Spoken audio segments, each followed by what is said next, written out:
അസ്സലാമു അലൈക്കും വറഹ്മത്തുള്ളാഹി വബറകാതുഹു. അൽഹംദുലില്ലാഹി റബ്ബിൽ ആലമീൻ. അസ്സലാത്തു വസ്സലാം അലാ അഷ്റഫിൽ അംബിയാഇ വൽ മുർസലീൻ നബിയിന വ ഹബീബിന മുഹമ്മദിൻ വ ആലിഹി വ അസ്ഹാബിഹി അജ്മഈൻ.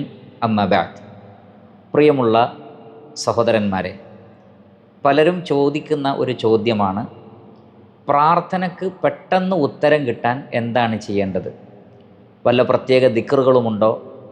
അല്ലെങ്കിൽ പെട്ടെന്ന് ഉത്തരം കിട്ടുന്ന രൂപത്തിലുള്ള ദുആകളുണ്ടോ? അല്ലെങ്കിൽ എന്താണ് ചെയ്യേണ്ടത്? കാരണം എല്ലാവർക്കും ധൃതിയാണ്, അവർ ആഗ്രഹിച്ച കാര്യങ്ങൾ വളരെ പെട്ടെന്ന് അവർക്ക് ലഭിക്കണം. ഇതിന് നമുക്ക് പറയാനുള്ള മറുപടി അല്ലാഹു സുബ്ഹാനഹു വ തആല ഖുർആനിൽ വിശദീകരിക്കുന്നുണ്ട്.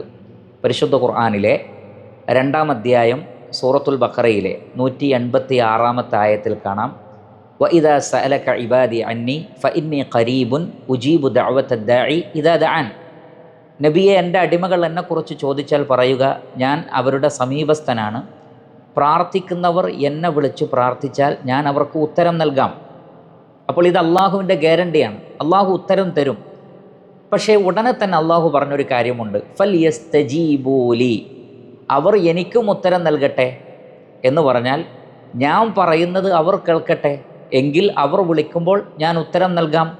വൽയുമിനൂ ബി, അവർ എന്നിൽ വിശ്വസിക്കട്ടെ, എൻ്റെ ഏകത്വം അംഗീകരിക്കട്ടെ, ലഅല്ലഹും യർഷുദൂൻ, അവർക്ക് സന്മാർഗം ലഭിച്ചേക്കാം. അപ്പോൾ ഇവിടെ പ്രാർത്ഥനയ്ക്ക് ഉത്തരം കിട്ടാനുള്ള കണ്ടീഷനായി അള്ളാഹു പറയുന്നത്, നിങ്ങൾ അള്ളാഹുവിൻ്റെ ആഹ്വാനങ്ങൾ സ്വീകരിക്കണം, അള്ളാഹു പറയുന്നത് അനുസരിക്കണം. ഇന്നെന്ന കാര്യങ്ങളൊക്കെ ചെയ്യാൻ വേണ്ടി പറഞ്ഞിട്ടുണ്ടെങ്കിൽ അത് ചെയ്യണം. ചെയ്യാൻ പാടില്ല എന്ന് പറഞ്ഞ കാര്യങ്ങളിൽ നിന്ന് വിട്ടു നിൽക്കണം. പലരും അത് ശ്രദ്ധിക്കുന്നില്ല. അള്ളാഹു കൽപ്പിച്ച പല കാര്യങ്ങളിലും ഉപേക്ഷ വരുത്തുന്നവരാണ്. അള്ളാഹു ഹറാമാക്കിയ പല കാര്യങ്ങളും ചെയ്യുന്നവരാണ്. പിന്നെ എങ്ങനെയാണ് അവർ വിളിക്കുമ്പോൾ അള്ളാഹു ഉത്തരം നൽകുന്നത്? അപ്പോൾ നാം ആദ്യം ചെയ്യേണ്ടത്, നമ്മൾ അള്ളാഹുവിനെ അനുസരിച്ച് ജീവിക്കുക, ഭയഭക്തിയോടുകൂടി ജീവിക്കുക. എങ്കിൽ നമ്മൾ പ്രാർത്ഥിക്കുമ്പോൾ നമ്മുടെ പ്രാർത്ഥനയ്ക്ക് ഉത്തരം ലഭിക്കുന്നതാണ്. ഖുർആനിലെ 40-ാം അധ്യായം സൂറത്തു ഗാഫിറിലെ 60-ാമത്തെ ആയത്തിൽ കാണാം, വഖാല റബ്ബുക്കും ഉദ്ഉനി അസ്തജിബ് ലക്കും ഇന്നല്ലദീന യസ്തക്ബിറൂന അൻ ഇബാദതി സയദ്ഖുലൂന ജഹന്നമ ദാഖിരീൻ. നിങ്ങളുടെ റബ്ബ് പറയുന്നു, നിങ്ങൾ ആ റബ്ബിനോട് വിളിച്ചു പ്രാർത്ഥിക്കൂ, അവൻ ഉത്തരം നൽകാമെന്ന്. അപ്പോൾ അള്ളാഹുവിനെ വിളിച്ച് പ്രാർത്ഥിച്ചാൽ അള്ളാഹു ഉത്തരം നൽകും. പക്ഷേ പിന്നെ ഉടനെ പറഞ്ഞത് എന്താണ്? ഇന്നല്ലദീന യസ്തക്ബിറൂന അൻ ഇബാദതി, എനിക്ക് ഇബാദത്ത് ചെയ്യുന്നതിൽ ആരാണോ അഹങ്കാരം കാണിക്കുന്നത് അവർ നിന്ദ്യരായി നരകത്തിൽ പ്രവേശിക്കും എന്ന് പറഞ്ഞാൽ അള്ളാഹുവിനെ ഇബാദത്ത് ചെയ്യണം, അവൻ പറഞ്ഞ കാര്യങ്ങളൊക്കെ അനുസരിക്കണം, എങ്കിൽ അവരുടെ പ്രാർത്ഥനയ്ക്ക് അള്ളാഹു ഉത്തരം നൽകുമെന്നാണ്. മഹാനായ യൂനുസ് അലൈഹി സ്വലാത്തു വസ്സലാം മത്സ്യത്തിൻ്റെ വയറ്റിൽ അകപ്പെട്ടു, സമുദ്രത്തിൽ ആഴക്കടലിൽ മത്സ്യത്തിൻ്റെ വയറ്റിൽ. അവിടെ വെച്ച് അദ്ദേഹം പ്രാർത്ഥിക്കുന്നുണ്ട് അള്ളാഹുവിനോട്.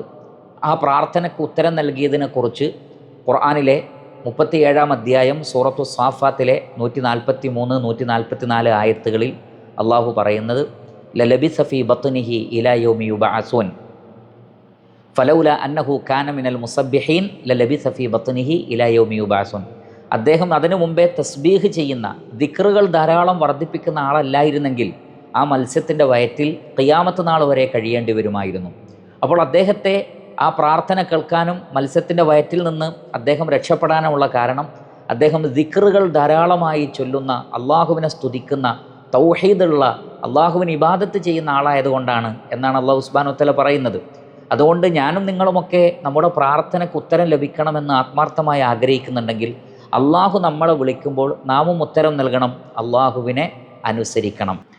മഹാനായ ഇബ്നു അബ്ബാസ് റളിയല്ലാഹു അൻഹുവിനോട് നബി സല്ലല്ലാഹു അലൈഹി വസല്ലമ പറയുന്ന ഒരു വാചകമുണ്ട്, യഹ്ഫളില്ലാഹ യഹ്ഫളുക, നീ അള്ളാഹുവിനെ സൂക്ഷിക്കുകയാണെങ്കിൽ അള്ളാഹു നിന്നെയും സംരക്ഷിക്കും.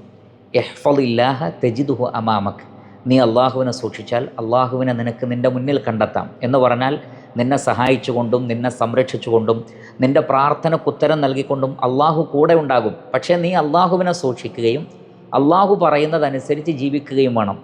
ശേഷം നബി സല്ലല്ലാഹു അലൈഹി വസല്ലം പറഞ്ഞു, തഅറഫ് ഇലല്ലാഹി ഫിർ റഖാ യഅരിഫ്ക ഫിശ്ശിദ്ദ, നിനക്ക് ബുദ്ധിമുട്ടുകളില്ലാത്ത സമയത്തും നീ അള്ളാഹുവിനെ ഓർക്കുകയും അവനനുസരിക്കുകയും വേണം.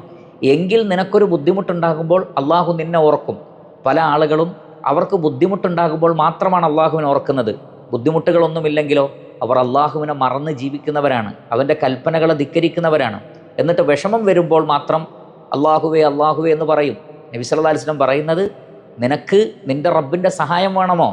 നിനക്ക് ബുദ്ധിമുട്ടുള്ളപ്പോൾ അള്ളാഹു നിന്നെ സഹായിക്കണമെന്ന് നീ കരുതുന്നുണ്ടോ?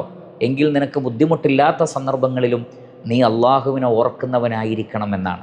അപ്പോൾ പ്രിയപ്പെട്ട സഹോദരങ്ങളെ, നേരത്തെ പറഞ്ഞ ആയത്തുകളും ഈ ഹദീസും ഒക്കെ മനസ്സിലാക്കി തരുന്നത് പ്രാർത്ഥനക്കുത്തരം ലഭിക്കാനുള്ള ഏറ്റവും എളുപ്പമായിട്ടുള്ള മാർഗം അള്ളാഹുവിൻ്റെ ആഹ്വാനങ്ങൾക്ക് നാം ഉത്തരം നൽകണം. റബ്ബ് കൽപ്പിക്കുന്നത് ജീവിതത്തിൽ അനുസരിക്കണം, ഹറാമുകളിൽ നിന്ന് വിട്ടുനിൽക്കണം, വാജിബാത്തുകൾ ചെയ്യണം. എങ്കിൽ പ്രാർത്ഥനയ്ക്ക് ഉത്തരം ലഭിക്കുന്നതാണ് എന്ന് നമ്മൾ മനസ്സിലാക്കുക. അതിനതല്ലാതെ മറ്റു ചെപ്പടി വിദ്യകളോ കുറുക്കു വഴികളോ ഇല്ല എന്ന് മനസ്സിലാക്കുക. അള്ളാഹു അനുഗ്രഹിക്കട്ടെ. വസല്ലല്ലാഹു അലാ നബിയിന മുഹമ്മദി വ ആലിഹി വസഹ്ബിഹി അജ്മഈൻ വൽഹംദുലില്ലാഹി റബ്ബിൽ ആലമീൻ.